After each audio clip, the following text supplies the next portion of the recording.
Bienvenidos a esta clase mecánica de suelos 2, grupo 1. Hoy es jueves 24 de marzo de 2022. Vamos a continuar hablando de asentamiento de fundaciones superficiales. Solo un detalle, en paralelo les estoy pidiendo que suban la tarea 2, que involucra los ejercicios 2.1 al 2.6. Al ver en detalle el orden, hemos dicho primero el 2.6, después el 2.5, y eso es lo que está, ¿no? No se olviden poner su nombre, ya son expertos y han hecho eso la clase anterior, y su nombre en cada hoja, la fecha, el ejercicio, su firma en formato PDF, y el 2.1, el 2.2, el 2.3, el 2.4, el 2.6, el 2.1, orden que da. Y después mucho cuidado en subir el archivo que tiene estos ejercicios, en verificar que estén todos los ejercicios, porque si no, no sirve. Entonces vean con cuidado. ¿Hasta qué hora tienen para entregar esta tarea? Me pueden decir, figura ahí, pero resaltemos para todos los que están escuchando. 9:45. 9:45. O sea, tienen esta clase. Normalmente, ¿en cuánto tiempo se entrega? En máximo 10 minutos, ¿no? Igual que ir a clases y el docente dice entreguen y carga sus prácticas. Bueno, aquí en 10 minutos máximo por si acaso, pero alarguemos un poquito más por si acaso, para que todos estén tranquilos y digan si tuve la oportunidad y no corrí. Pero ahora ya debería estar lista y subida, ¿no? En el tiempo que ha pasado hasta este momento. Perfecto. Entonces, de la tarea que tienen que subir ahora, el formulario, ¿alguna pregunta? En un momento repasamos el ejercicio mismo, pero con relación al formulario, ¿alguna pregunta? ¿Algún comentario? Inge, primero dijo el ejercicio 2.6 y después el 2.5, ¿no? Sí, correcto. Eso, pero no te preocupes, ahí al revisar y al ir marcando, ese rato aparece el 2.6 y después el 2.5 y abajo dice, fíjese el orden que es el que hemos llevado en clases, de acuerdo al de este formulario. Entonces, está todo para seguir, ¿no? Esa es la clave. Ya, está bien, Inge, gracias.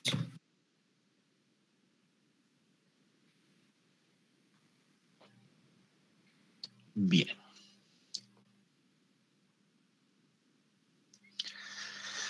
Sigamos adelante. Entonces, vayamos a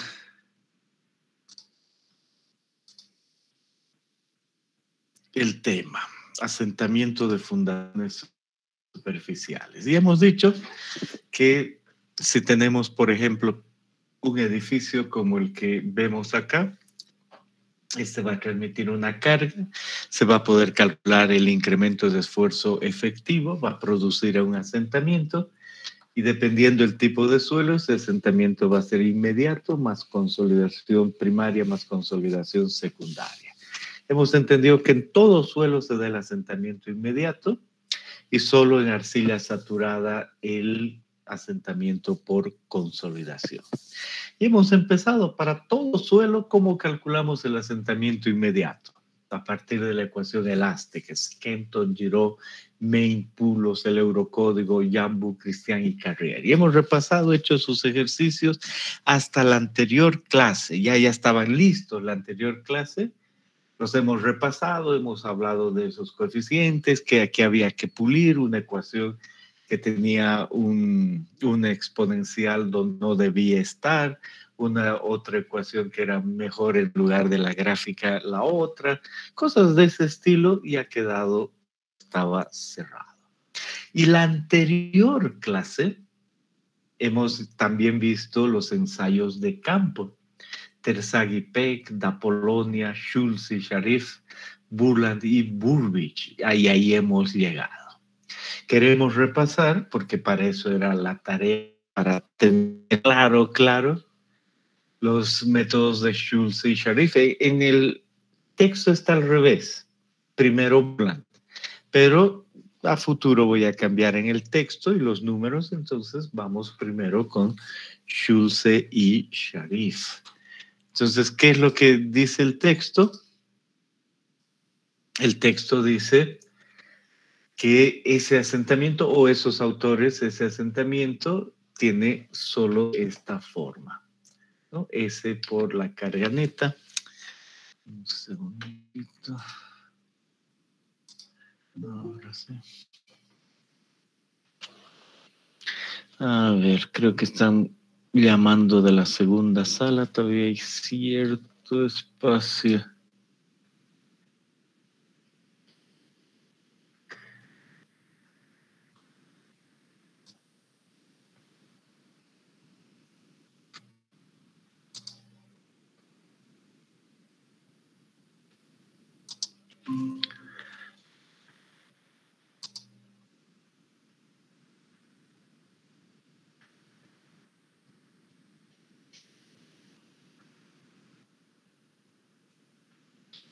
Bien, una pregunta para Zenón Fernández Sánchez. ¿Tú has probado entrar a la primera sala?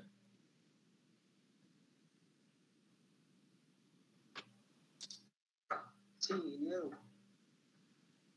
¿Y no has podido?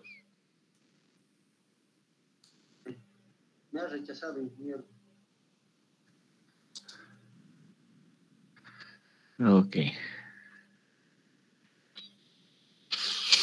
Bien. Sigamos adelante.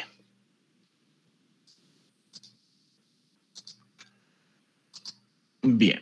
Entonces estamos hablando del método Schulze y Sharif, la ecuación que aparece ahí, que depende del número de golpes, un coeficiente S que aparece en función del ancho y la relación L sobre B.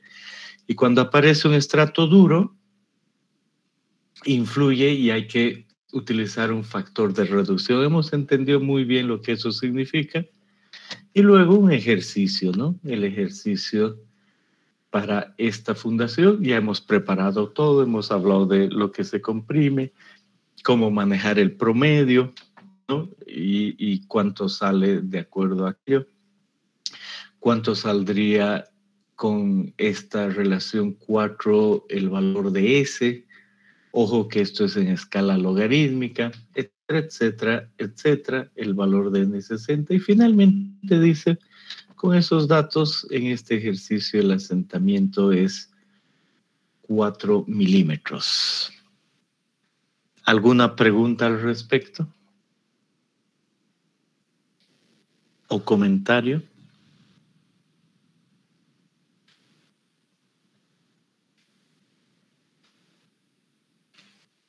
Bien.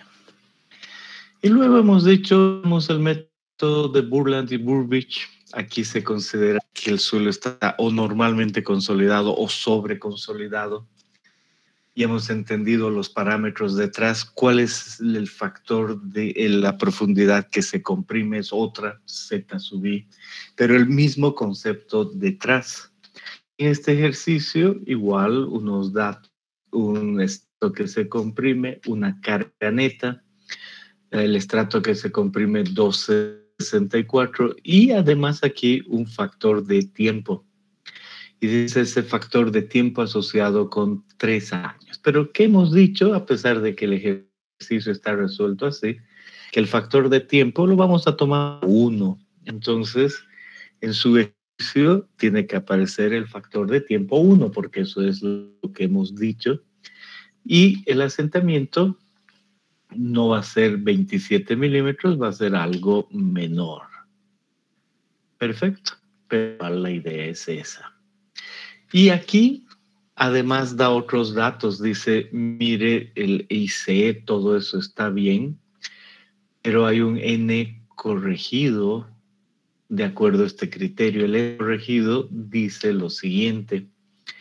Es importante notar que no se realizaron correcciones al número de golpes N60 por efecto del nivel freático, debido a que este método considera que los valores de N60 por sí solos reflejan las condiciones del sitio. Las correlaciones al número de golpes N son realizadas a objeto de tomar en cuenta errores posibles causados por variaciones en el equipo de ensayo durante la realización del mismo y también con objeto de considerar la presencia del nivel freático. Son presentadas en el capítulo 4 y 18. Sin embargo, Terzaghi y Peck decidieron corregir el número de golpes N60 cuando se trabaja con arenas o arenas limosas. En ese caso, debido a que el valor de N60 para este tipo de suelos es mayor a 15, debe asumirse que la densidad del suelo es igual a la densidad de una arena que tiene un valor de N60 igual a tantos. Para gravas y gravas arenosas, el N60 debe ser incrementado por un factor de 1,25. Entonces, ¿qué quiere decir? Que adicionalmente este N60, de acuerdo al método, y está en su texto, debe ser pulido. Pero, ¿qué queremos ver nosotros? Y si han hecho lo que dice el texto o solo han dejado lo necesario, no hay problema. Entonces, en este caso, nosotros entendemos que el N60 es un asunto muy especial del último capítulo y asociado en cada método y queda escrito en su texto ahora. Entonces nos interesa decir que hemos calculado esta profundidad 2,64, por lo tanto a una profundidad de 1, 2, más o menos acá 2,64. Está esta profundidad Z sub I y tiene 2 metros con un número de golpes de 20 y 0,64 con un número de golpes de 25. Por lo tanto, el N promedio en este caso será el 20 multiplicado por 2 más el 25 por 0,64 dividido entre 2,64. Entonces, este valor de N, sin entrar a mayor detalle, por lo que hemos aprendido de cómo manejar, ¿tiene qué valor? ¿Me pueden dictar?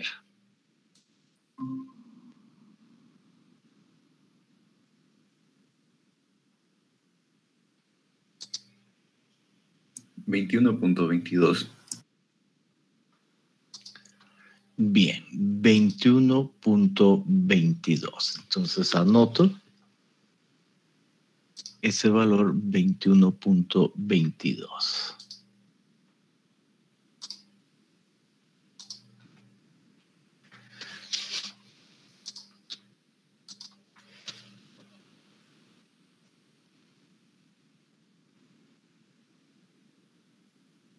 Y ese es el valor que hemos dicho podemos nosotros utilizar en la ecuación el momento de utilizar, por ejemplo, aquí en el IC.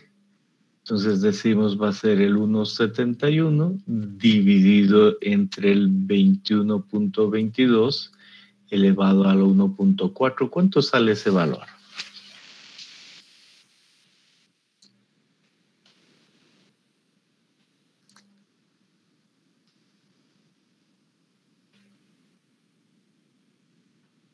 $0.0237.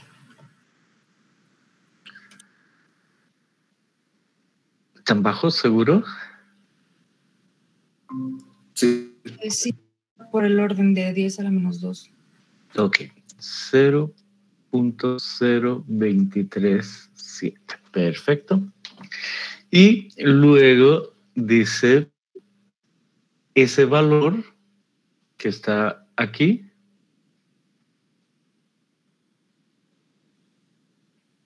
no es exactamente ese. ¿Por qué?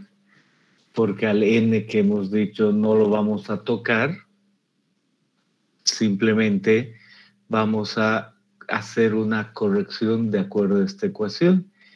15 más 0,5 del N60 menos 15, de ahí el valor pasa de 20 a 18, por lo tanto ese valor está en ese orden. Ok. ¿Es correcto hacer eso porque eso dice el método? Es correcto. ¿Y este problema incluye esa corrección? Incluye esa corrección porque es el método. Con relación a esta corrección hay mucha charla que vamos a ver después en el capítulo número 4. Entonces, en el examen o en este ejercicio, si ustedes ponen 21.21 ahora, está bien. Eso es lo que quiero explicar. Está bien, ahí quedamos y le sale un valor con 21.21. Listo. Correcciones por n, solo cuando veamos después qué hacer. Pero si han agarrado y han dicho, bueno, sin entender mucho, está en el texto, es correcto poner esa corrección, también está bien. El resultado es más exacto, es correcto, es al final el que es el tratamiento. Pero por lo que sabemos de n, simplemente podríamos usar el N60. Eso es lo único que decir acá. ¿De acuerdo? Entonces, en ese sentido, ustedes ya son expertos en el método de Terzaghi-Peck, en el de Da Polonia, en el de Schulze y Sharif, y en el de Burland y Bullrich. Para asentamiento inmediato, solo queda el de Schmermann y otros. Todos estos asociados con el SPT y algo con la placa, ¿no? Esa es básicamente la idea.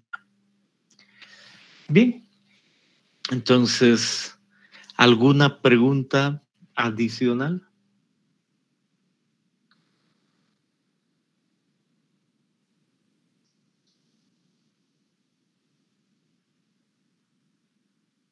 Bien. Vamos al último método, al método de Schmermann y otros, del 78. Específicamente, Schmermann dice, mi método va a servir para cuando se haya hecho el ensayo CPT. Entonces uno dice, ya me acuerdo que he visto un ensayo CPT y el resultado de este CPT era la resistencia en la punta en diferentes profundidades y con eso el valor de E'. Entonces el día de hoy digo, tengo un valor de E, pero que resulta del ensayo CPT. Esa es la clave. Excelente. Entonces Schmermann dice, mire, la ecuación es muy simple. La ecuación es un coeficiente C1 por un coeficiente C2 por uno C3 por la carga neta, por una sumatoria en los diferentes estratos que encuentre de un factor I. Cada vez que aparece un I, decimos, no es el mismo anterior, este es el 13avo en el texto, entonces decimos es el I13 sobre el E que ha salido del SPT por delta Z. Ya vamos a entender mejor en un momento. Empezamos diciendo, y eso para una fundación que tiene un ancho B, una longitud dada, una carga neta Q, a veces eso pues varía un poquito, ¿no? Hay una carga bruta Q, pero a la vez se puede calcular la carga neta, ¿no? Con esa relación. Y a ese nivel de fundación, antes había una presión de sobrecarga Q'0. Y ahora hay una carga neta, que es el valor de Q' menos Q, como he aprendido en el capítulo anterior. Y por debajo, a veces a B medios y a veces a B, voy a ver en un momento, hay un cierto esfuerzo efectivo, a veces a B medios y a veces a B, y ahí hay un esfuerzo efectivo antes de colocar la fundación, que de alguna manera va a entrar aquí. Entonces, vuelvo a decir, en esta ecuación he visto la carga neta, he visto para qué geometría y listo. Sigo avanzando. Digo, pensando en esta ecuación, ahora me dice, voy a ver estos coeficientes C1, C2 y C3. C1, C2 y C3. El C1 me dice, es 1 menos 0,5 del Q'0. Entonces, si la fundación está aquí, antes de haber colocado la fundación, hay un Q'0, se refiere a eso. Y después de haber colocado la carga, hay una carga neta, ¿no? La carga neta, que es Q' menos Q'0 a nivel de fundación, esa es la que entra aquí. Primer coeficiente, listo. El segundo coeficiente depende de qué? Del tiempo. Entonces, si yo le asigno un tiempo, puedo hallar ese valor. Por lo tanto, aquí pongo, entonces ese es un valor igual a 1. En su vida profesional, escogen algún tiempo leyendo más. En nuestra vida académica, tomamos C2 igual a 1. Y el C3 depende de la relación L sobre B. Algo cuadrado, L sobre B1, entonces C3, 1. Y aquí dice mayor a 0,73. Entonces, ¿qué pasa si esta relación L es 10? 1,03 menos 0,3. Ese valor sale 0,73. L sobre B mayor a 0,73. Entonces, con un máximo de L sobre B 10 es lo que dice acá. Si mi zapata es de 100 por 1, entonces no, yo pongo aquí 100 y me va a salir un valor mucho más chico, pero no utilizo ese valor más chico, utilizo 0,73, el máximo L sobre B 10. Entonces eso es lo que me dice mayor siempre a 0,73. Pero van a ver que ese no es problema. Entonces miren qué fácil esta ecuación de Schmermann, tomar el C1, C2 y C3, ¿no? Es cuestión de estos coeficientes que dependen de la geometría, la carga que había y la carga neta. Ya estamos listos. Y además la carga neta. Pueden hacer sus preguntas. ¿Y quizás repetir otra vez sobre L sobre B, por favor, Inge? Sí, es una ecuación que dice mayor a 0,73. ¿Cuándo es mayor a 0,73? Cuando L sobre B es menor que 10. ¿Cuándo es menor a 0,73? Cuando L sobre B es mayor que 10. Eso es lo que está detrás de C3. Ahora sí, Inge, muchas gracias.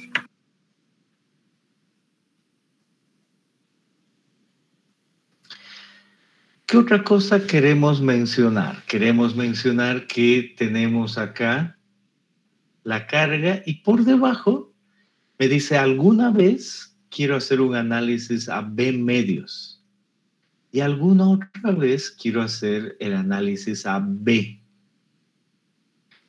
Y a esa profundidad quiero calcular un I13 pico. Aquí dice I13, es otro. Está bien, ahorita entiendo. Un I13 pico y me dice 0,5 más 0,1 de la carga neta sobre el esfuerzo efectivo que haya antes de colocar la fundación. Y digo, es fácil. Es cuestión de ver solo la profundidad. Cuando debo tomar B medios, hay una profundidad, calculo el esfuerzo antes, sé cuál es la carga neta y he calculado un I13 pico. Pero cuando estoy a B, entonces también puedo calcular el I13 pico. Eso es lo que veo acá. Muy bien, sigo avanzando y ahora tengo el factor de influencia. Y digo el factor de influencia, en una vez entendió C1, C2, C3, la carga neta, quiero entender bien el I13. Y me dice cómo va a darse el incremento de esfuerzo por debajo en esa arena, ¿no? Esa es básicamente la idea. No se olviden que antes, no lo dije tan claro, pero Schmermann, Burland, da Polonia, pues son ensayos SPT que se han hecho en arenas, porque ha sido muy difícil sacar las muestras. Detrás están esos ensayos de campo. No es que yo tenía un valor de E preciso de sacar una muestra de arena, solo tenía un número de golpes N, porque no he podido sacar la muestra. Y el SPT se relaciona a arenas. Y el CPT, que es lo propio. Tengo un valor de E, pero no he visto la muestra. Solo he hecho el CPT. Entonces tengo el E que aparece acá. Y para esa arena, Schmermann y sus coautores el 78, después de varios años de ir modificando y mejorando su ecuación, terminan diciendo, mire, hay dos casos, la condición axisimétrica y la condición de deformación plana. Axisimétrica, la fundación cuadrada, L sobre B igual a 1. Y de deformación plana, L sobre B mayor que 10. Y aquí viene la clave, eso de hace un momento. L sobre B mayor o igual a 10 es lo que es exactamente eso. ¿Qué pasa si L sobre B es 20? ¿Qué pasa si L sobre B es 30? ¿Qué pasa si es 50, 100, 200? Bueno, entonces es el mismo caso, condición de deformación plana, ¿no? Esa es básicamente la idea. Condición de deformación plana. Entonces, en la ecuación, cuando entra el C3, no tiene que entrar con L sobre B100, vuelvo a repetir lo de hace un momento, tiene que entrar con L sobre B10 máximo. Por eso dice nunca menor a 0,73, porque es el límite.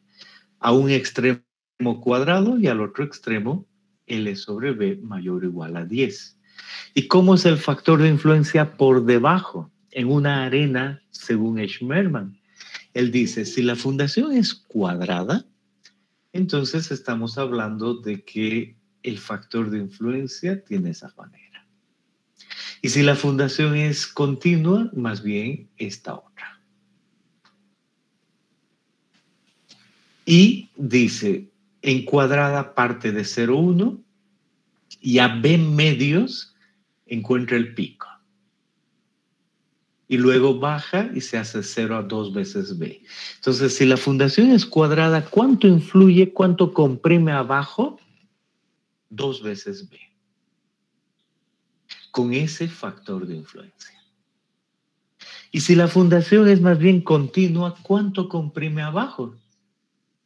4 veces B.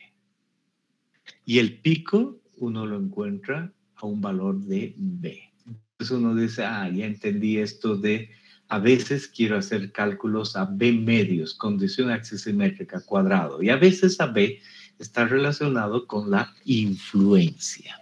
¿De acuerdo? Esa es básicamente la primera idea.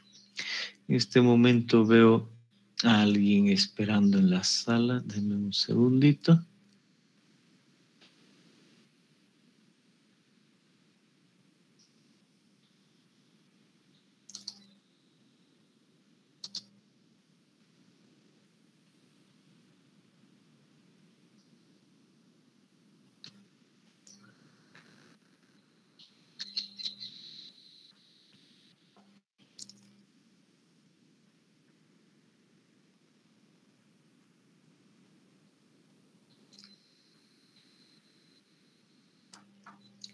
Bien.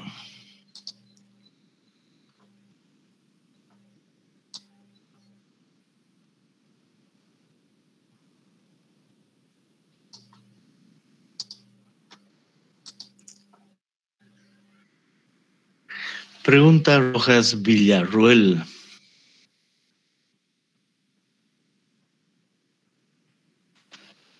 ¿Me escuchas?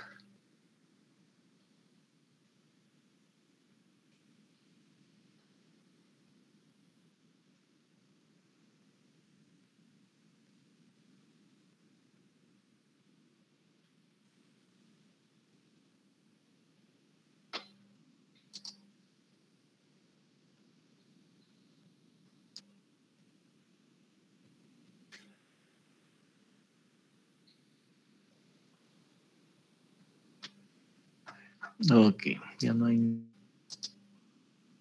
Sigamos. Entonces, una vez más, vuelvo aquí y digo, ¿qué estoy queriendo mostrar? Un segundo, otra vez alguien en la puerta.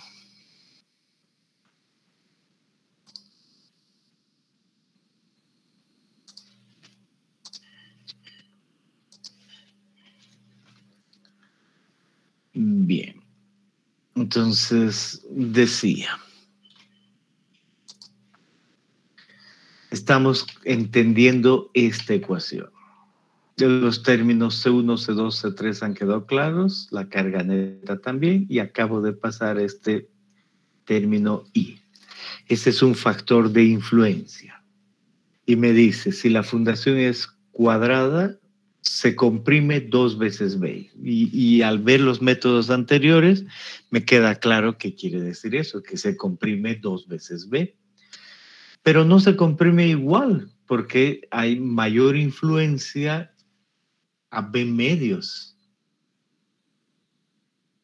Y esa influencia viene dado por el factor pico 0,5 más 0,1 raíz de carga neta sobre el esfuerzo efectivo. Ahí. Y así ese valor podrá ser algunas veces CC 0,6, 0,7, 0,8, dependiendo de la relación de carga neta con el esfuerzo efectivo. Y luego disminuye hasta que a 2 veces es 0, pero lo que se comprime es 2B con esa influencia. Y si cambia la geometría de la fundación y es una fundación continua, entonces parte de 0,2, no de 0,1, y se comprime más por la influencia a B, no a B medio, sino a B. De ahí viene que a B puedo yo hacer el cálculo de un valor pico. Y a partir de ahí baja hasta 4 veces B. ¿Cuánto comprime este estrato según Schmermann? Esta fundación 4 veces B. Perfecto. Y estas son rectas. Entonces, estas líneas rectas pues representan nada más que ecuaciones, ¿no? Como son líneas rectas. Y es exactamente, voy a pulir algo acá. Todavía no estoy hablando de lo que tengo acá. Entonces voy a quitar, porque no estoy hablando de eso. Y para más adelante. Bien.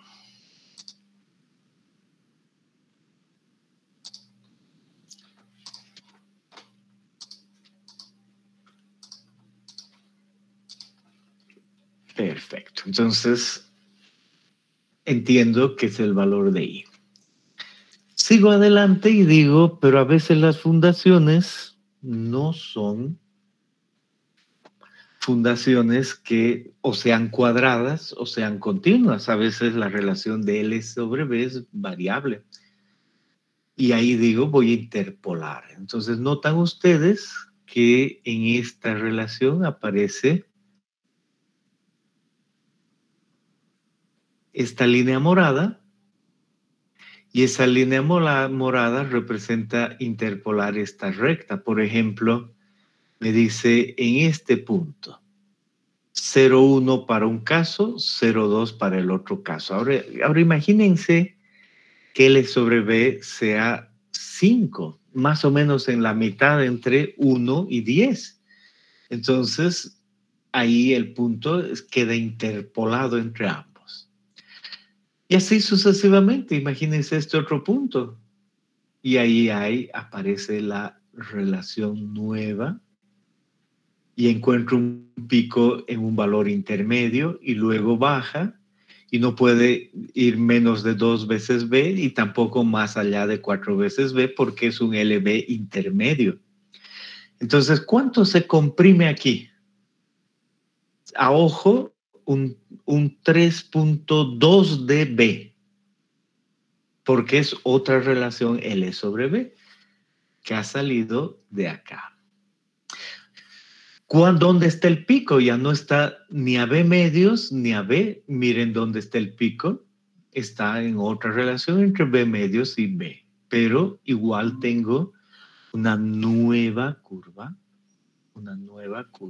asociada, un nuevo factor de influencia. ¿Y qué me muestra esto? ¿Qué me muestra eso? Me dice, como usted está interpolando, el I13 es del cuadrado y el I13 C es el cuadrado y C es del continuo. Entonces lo que está haciendo a cualquiera de estas profundidades, voy a yo, por ejemplo, tomar y tomemos un otro color. Para este punto hay un valor de I para L sobre B igual a 1 y a la misma profundidad hay otro valor para L sobre B igual a 10. Y este factor es el que conozco como el I13S. Y este otro valor es el que conozco como el I13 continuo.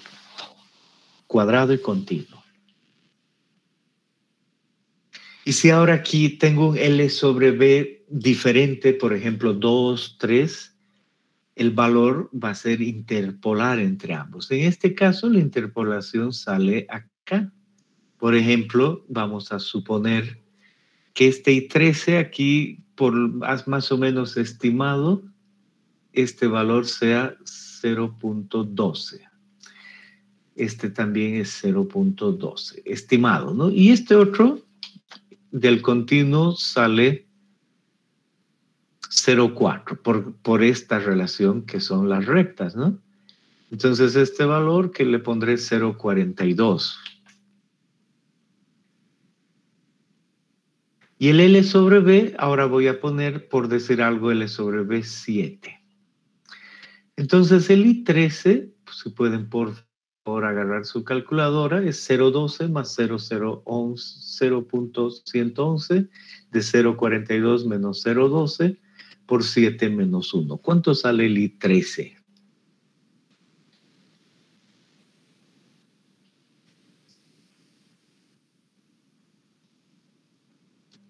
$0.32. 0.32. Entonces, esa es la interpolación entre este y este valor. Aquí abajo, esto ya se hace 0.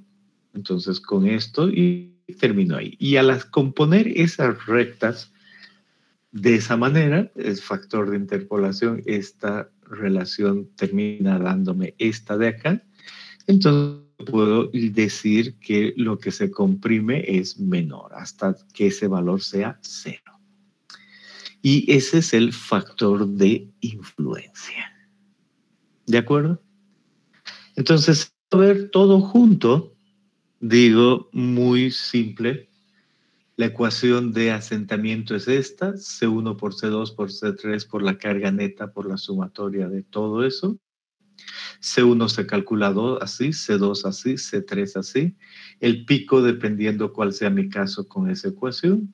Y si yo tengo solo una fundación cuadrada, tengo este caso. Si tengo una fundación continua, este otro caso. Y si tengo algo intermedio, entonces compongo algo intermedio. Y así puedo hallar los factores I.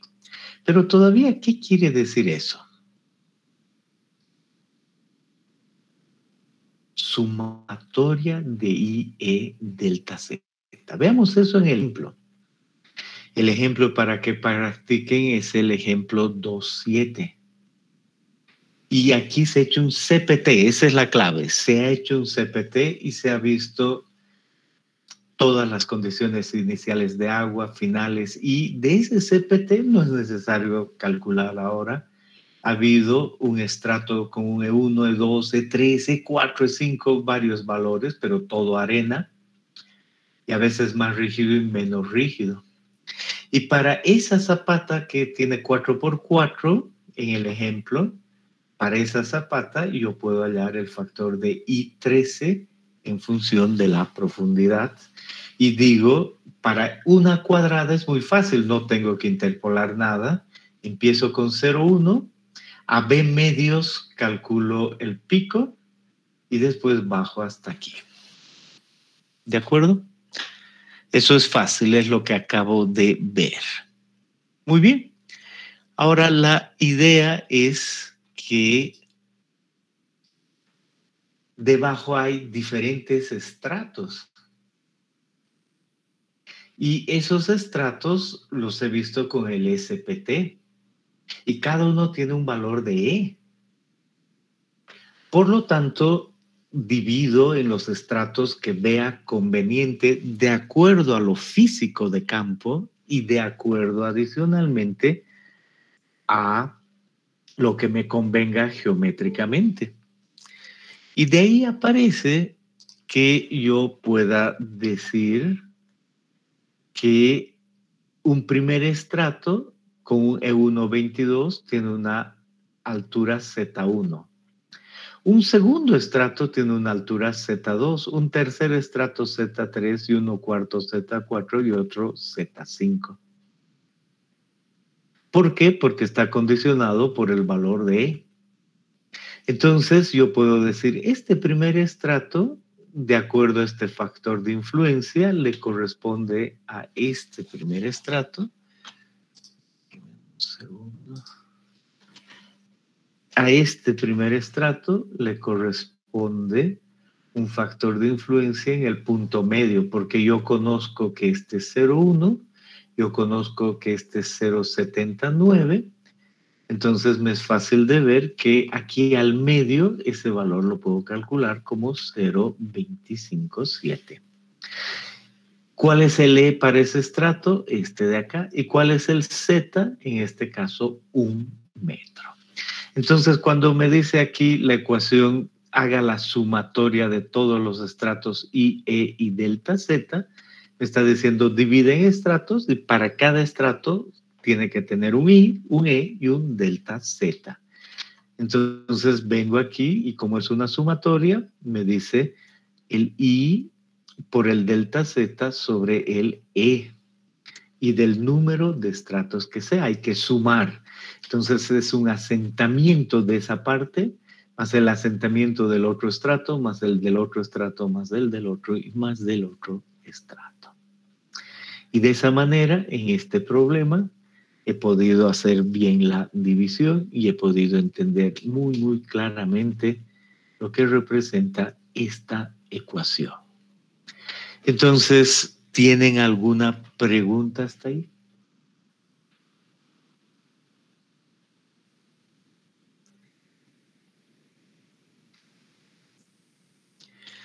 Bien, ese es el método y ese es el problema que uno debe resolver para entender el método.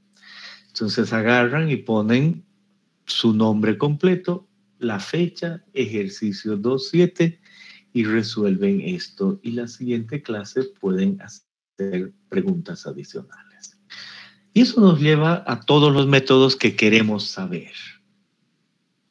Porque así vamos a poder escoger dependiendo lo que tengamos en la mano. Bien, y por supuesto que hay más métodos, ¿no? Miren, aparece, uno dice, los nombres me son conocidos, ¿no? Terzaghi y Peck, pero Meyerhoff no vi, estos otros no vi, este no, y así sucesivamente. Y todos me dicen relacionados con el SPT. Y en algún artículo dice, con los mismos datos vamos a calcular los asentamientos, la misma fundación. Sí, qué maravilla. Lo de siempre, esto es ingeniería, aunque uno no crea. Uno utiliza un método 69, otro método 41, 37, 66, 28, 19, 59, 29 y así sucesivamente. Entonces uno dice, oh, es realmente variable. Se utiliza uno de los métodos asociados con el CPT. Acabamos de ver el de Schmermann, aquí dice 1970, después pulido al 78, pero está también el de Beer y Martens, Meyerhoff, de Beer, Thomas, Berardi y otros, Robertson y lo propio. Entonces, debemos ser conscientes de eso. Los métodos son diferentes hipótesis, circunstancias, son métodos empíricos en gran parte, los resultados diferentes. Entonces, uno, ¿qué puede hacer? Si hace una buena exploración del suelo, ¿no? Agarra y toma alguno de estos, ya decide si tomar un promedio. A veces, por ejemplo, si ha utilizado el CPT, en este caso podría decir, en un extremo, el asentamiento va a estar entre 20 y 125 milímetros, casi como sin hacer ensayos. Entonces uno dice, no, eso es muy exagerado, el máximo y el mínimo líquido. Entonces, más bien puedo pensar entre 34 y 90, quizá. A ver, o terminar diciendo, va a ser 90, pero ojo, si uno dice va a ser 90, que nadie le ponga 2 decimales, ¿no? Ya 90 es muy estimado, ¿no? Y así, y de esa manera es que tienen que saber varios métodos y elegir. A veces, por las circunstancias, uno solo puede utilizar un método porque no conoce otras cosas. No puede utilizar otros parámetros. ¿Está bien? A veces puede utilizar ambos, 2, 3, 4. Bueno, hay que saber en este curso séptimo que hay que tomar decisiones grandes cuando ya estamos trabajando. Y nunca creer que si el geotecnista o el ingeniero civil que es encargado de esto nos dice 90 va a ser 90. No, no hay eso. No hay eso, porque son ecuaciones empíricas en base a la ecuación de elasticidad. ¿Ok? La última en comparación, entonces cuando uno va a hacer esa comparación, estos autores en un artículo terminan diciendo para la predicción del asentamiento en función del asentamiento actual excedente a 25 milímetros en porcentaje, pues las variaciones. No importa qué es que las variaciones son claras. De método a método hay variaciones. ¿Ok? Probando la misma zapata en el mismo suelo.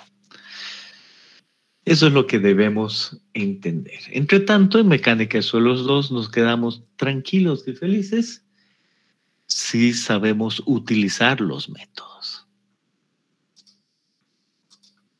Muy bien. Pueden hacer sus preguntas y o comentarios.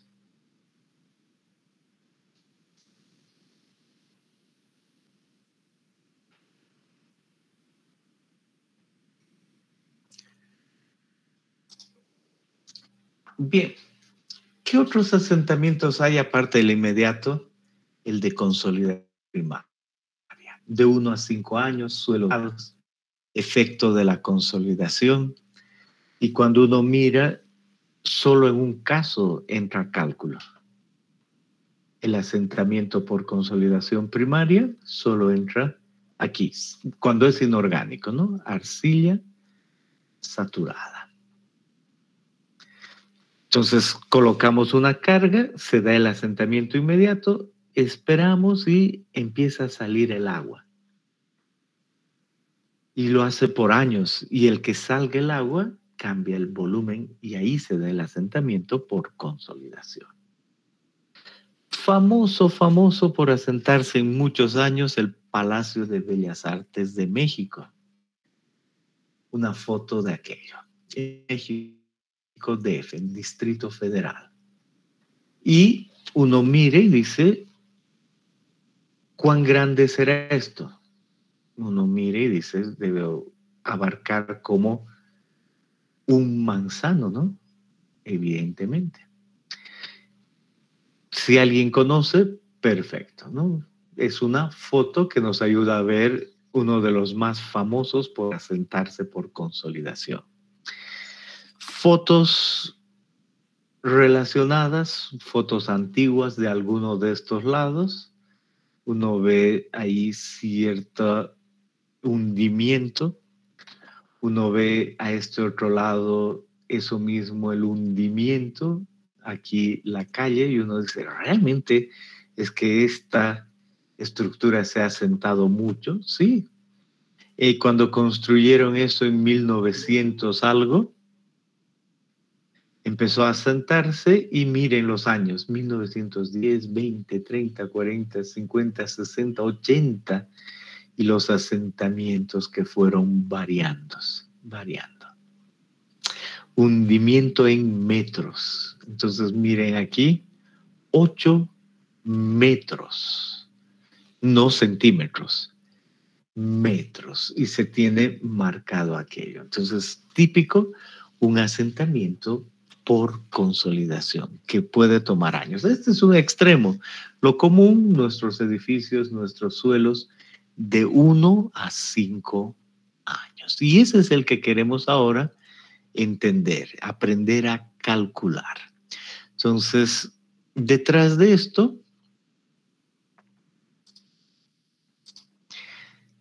está lo siguiente.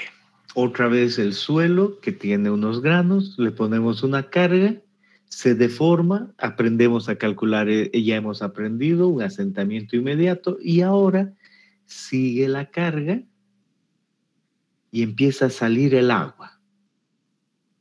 ¿Cuándo puede suceder eso? Si la arcilla está saturada.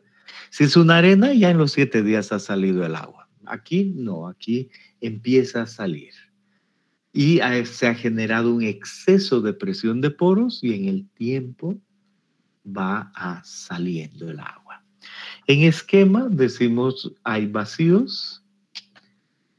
Aquí están los vacíos, hay sólidos. Los sólidos son los mismos, no cambian, pero los vacíos son menores. El agua va saliendo.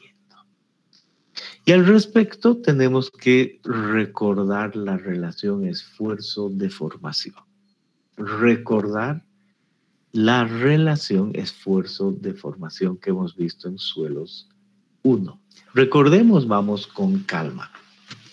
Hemos dicho que existe un cierto índice de vacíos para un cierto esfuerzo efectivo en un suelo. Y hemos dicho, nuestro suelo es este de acá, es el que está aquí.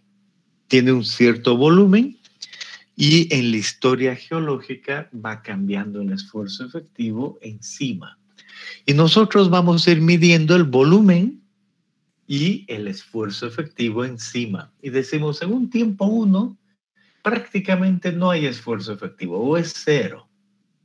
Pero tiene un cierto volumen y ese volumen viene dado por el índice de vacíos. Entonces decimos, le corresponde a un tiempo inicial, un esfuerzo muy bajo y un índice de vacíos. Ese es el punto 1, el tiempo 1 aquí. Como queremos, ya sabemos lo que queremos, lo ponemos en relación del logaritmo y como no hay 0, decimos un valor bajo. Ahí está nuestro punto 1 en esta situación. Hemos aprendido en suelos 1 que puede haber un cambio y haber un incremento de esfuerzo ¿y por qué? Porque hay más suelo. Entonces, en un tiempo 2, resulta que hay un mayor esfuerzo aquí. Por lo tanto, se comprime el suelo, un menor índice de vacíos. Entonces, entendemos que pasó de 1 a 2 con un nuevo esfuerzo efectivo y el suelo se ha comprimido. Pero conozco el índice de vacíos y el esfuerzo nuevo. Y ahora en un tiempo 3 me dice que en la historia geológica hay menos carga, por lo tanto hay una descarga, aquí está, de 2 a 3. Entonces veo la condición elastoplástica del suelo al pasar a 3 y conozco el esfuerzo en este tiempo 3, ¿no? Eso queda muy claro. Entonces eso veo ahí. Y en un tiempo 4 ha habido otra vez más carga, entonces he ido de 3 a 2 y después a 4. ¿No? Eso es lo que he aprendido. Y aquí podría descargar otra vez e iría paralelo a esta línea 2, 3, ¿no? Eso conozco muy, muy bien. Sé la relación esfuerzo-deformación. ¿Cómo determinarla? A eso sí me toca ahora, la siguiente clase. Pero entiendo que hay una relación que puedo medir en un suelo y esta relación es la que me da los asentamientos por consolidación, aparte de los inmediatos. ¿Qué otra cosa yo sé que he definido en esta curva? Que esta curva es la de curva virgen de compresión. En inglés tiene un símbolo y aquí volvemos a ponerlo y decimos esta curva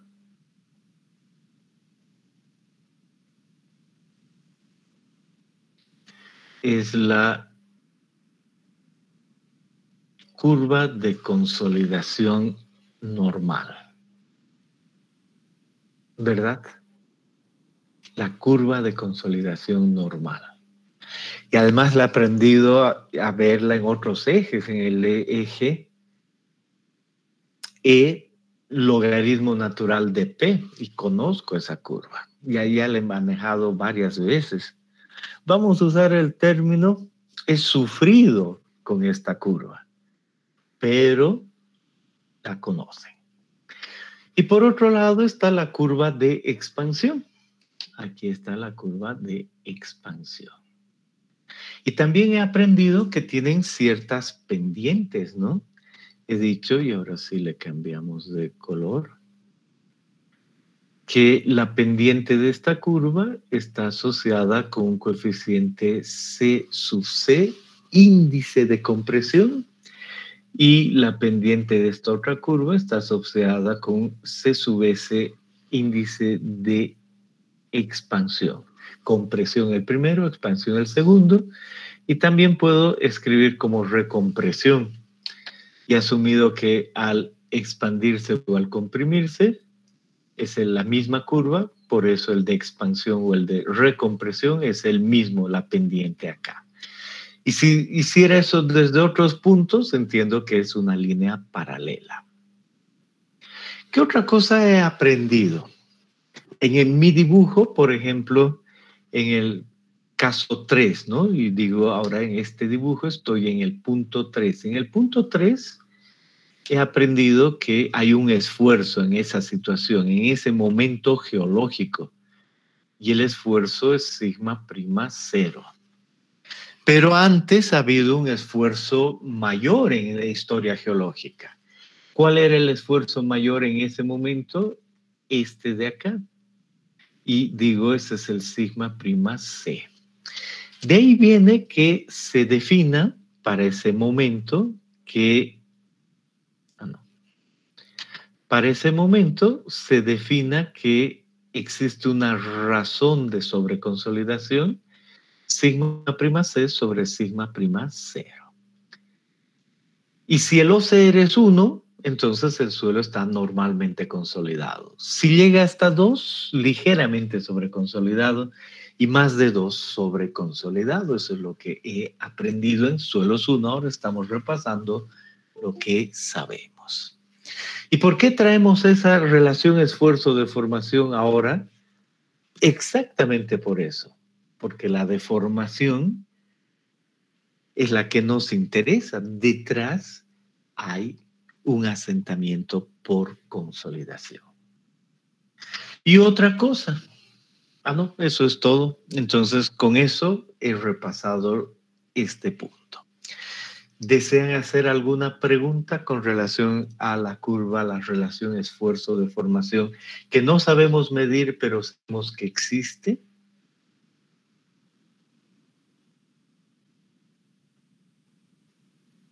Bien.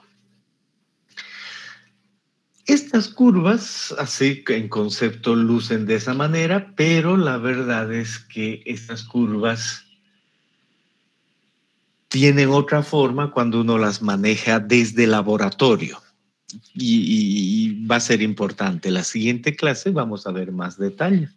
Entonces, cuando uno las maneja desde el laboratorio, E en función de sigma prima, no con logaritmo, luce así. Pero miren qué interesante, al descargar y después al recargar, no es la línea perfecta que había dibujado antes. Se da un loop, una histéresis. Es normal aquello. Por eso es que normalmente se dice expansión y recompresión son diferentes, pero se asume que son iguales, ¿no? Ahí está. Esa misma gráfica puede tomarse en función de E, en función del logaritmo de esfuerzo efectivo, las curvas que acabo de ver. Pero noten con una pequeña idea para que sepamos que existe. Y lo mismo puedo expresar en función de la deformación volumétrica y el esfuerzo.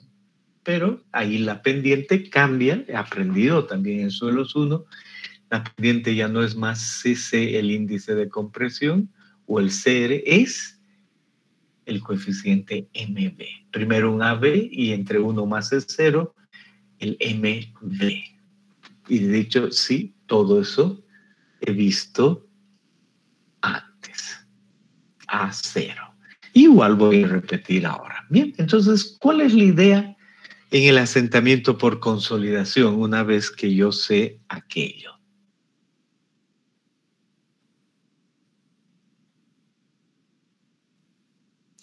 La idea es que yo voy a tener una arcilla en mi subsuelo, voy a colocar una fundación y esa fundación va a producir un incremento de carga. Dibujemos eso bien.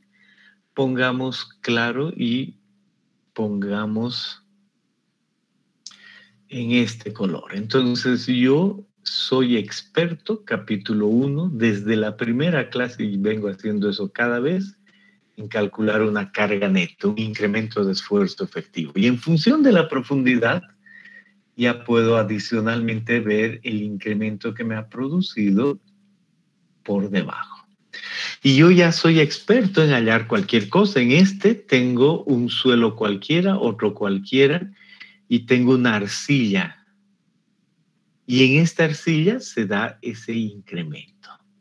Esa arcilla tiene una altura H.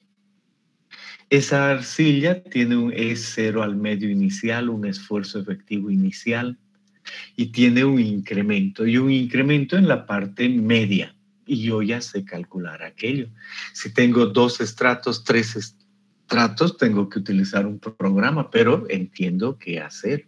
Sé calcular ese valor. Bueno, ahora, ¿cómo se relaciona todo esto con lo que hemos dicho hace un momento? ¿Cómo se relaciona con esta curva esfuerzo-deformación? Es muy fácil, y digo, yo me imagino que estoy en una condición. E0, sigma prima 0, porque ese es mi estrato. Y luego pongo la carga neta y tiene un incremento. Entonces, miren lo interesante. Imaginémonos que ese punto donde yo estoy sea ese de ahí, un E0, y además un sigma prima 0 en ese momento. Ahí construyo y le incremento una carga, y le incremento la carga hasta aquí. Y digo, el nuevo incremento es sigma prima 0 más el incremento delta sigma prima B. Y ya sé calcular ese incremento. Vamos a ver más detalles después, pero ya sé calcular ese incremento. Y ahora, como he llegado ahí, yo tengo esta curva, esta relación, que no sé todavía cómo obtenerla, pero tengo la relación, sé que estoy en ese otro punto. Entonces hay un E final aquí, un E0 y un E final, y por lo tanto aquí entre uno y otro valor hay un valor de delta E, porque conozco la relación esfuerzo-deformación y conozco el incremento que se va a dar, ¿no? Eso me queda muy, muy claro. Entonces, si conozco el valor de delta E y conozco el valor de E0, definición, yo puedo decir cuál es la deformación volumétrica, delta B sobre B0. El volumen inicial, aquello. Y esto me conduce a delta E sobre 1 más E0, sin entrar en más detalle. Y si ahora considero una sola dimensión que no influye lo lateral, solo se deforma en sentido vertical y no lateral, entonces cambio a delta H. Y ese delta H sigue siendo delta E sobre 1 más E0. Y acabo de introducir consolidación primaria en una dimensión. Y digo, en ese caso, el asentamiento va a ser la altura, o sea, el asentamiento va a ser epsilon por H, entonces delta E1 más 0 por H. Entonces yo digo, muy interesante, entonces el asentamiento por consolidación va a ser esa ecuación. El delta E asociado con de dónde a dónde fui en la curva, con el incremento que se dio, el E0 de dónde partí y el estrato que se comprime. Visto de otra forma, aquí otra vez lo mismo. Me dice, yo sé que tengo una arcilla. En esa arcilla se da el asentamiento por consolidación. Esa arcilla tiene un espesor H0. Además, tiene ciertas condiciones iniciales de índice de vacíos y esfuerzo efectivo, ¿verdad? Y después de eso me dice, aquí vamos a hacer un incremento de esfuerzo sobre esto. Cuando haga el incremento de esfuerzo, yo conozco la carga neta y esa curva. Por lo tanto, si para esta arcilla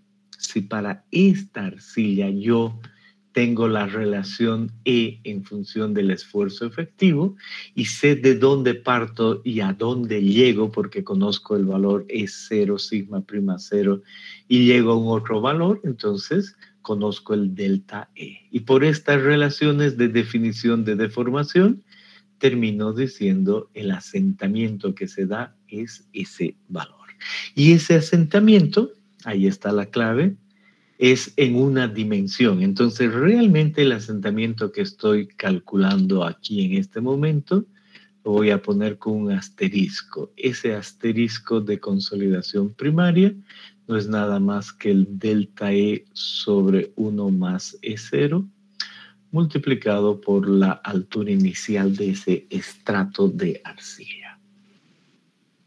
Nada difícil. Entonces, primera parte, hemos aprendido la ecuación asociada. ¿Qué está involucrado? Todo lo que acabamos de mencionar. Pueden hacer sus preguntas.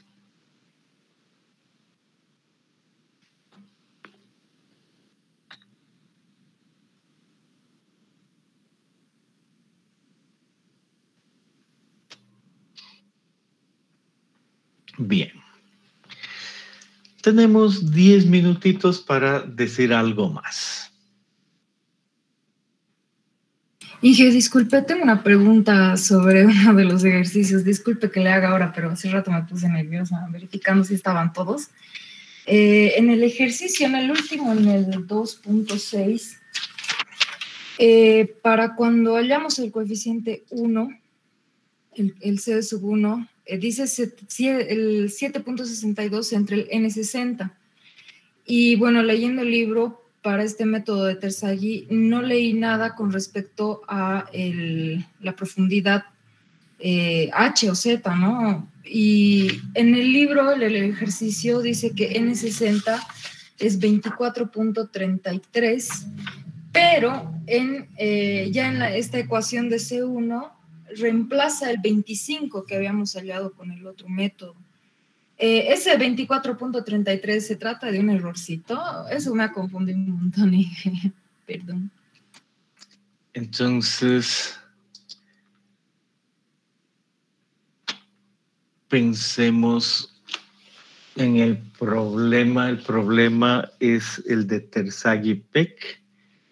Y creo que no lo he puesto aquí, ¿no? ¿O has visto el número aquí? Me estaba fijando si estaban todos los ejercicios, Inge, disculpe, me puse nerviosísima. Entonces, en este momento, el problema 2.5 es el que aparece con Terzaghi-Peck o el 2.6? El 2.6, Inge.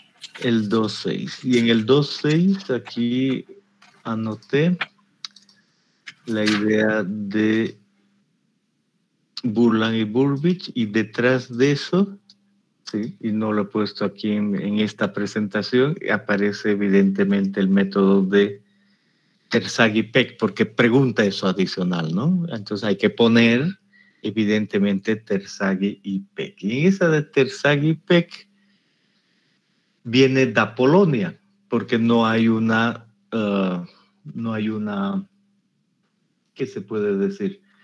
No hay una placa real, lo que hay es SPT. Entonces, ese Terzaghi-Peck en el fondo es el método de da Polonia y ahí aparece la ecuación sobre el N60.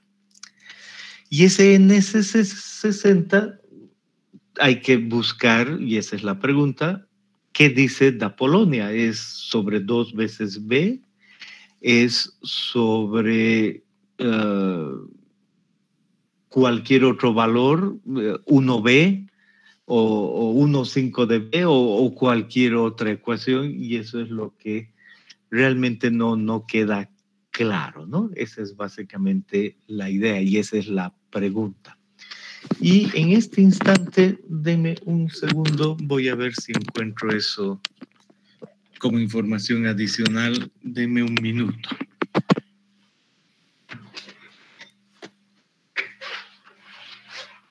Involucra aquello. ¿De acuerdo? Entonces vamos a dejar la respuesta y voy a decir ahí está bien 2 veces B y lo que sea para la siguiente clase.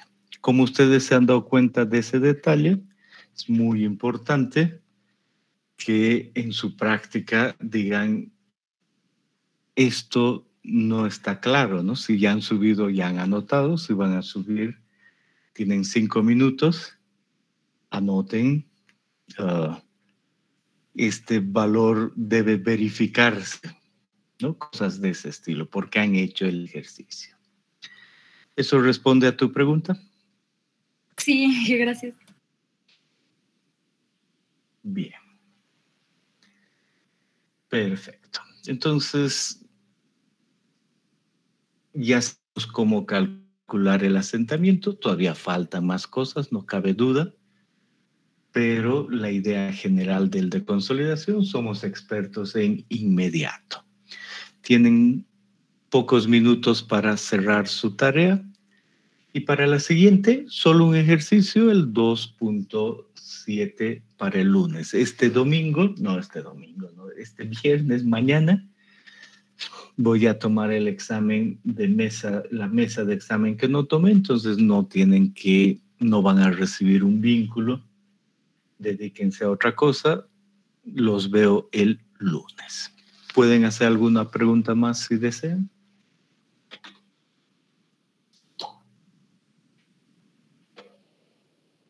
Bien, entonces quedamos ahí. Tengan buen fin de semana.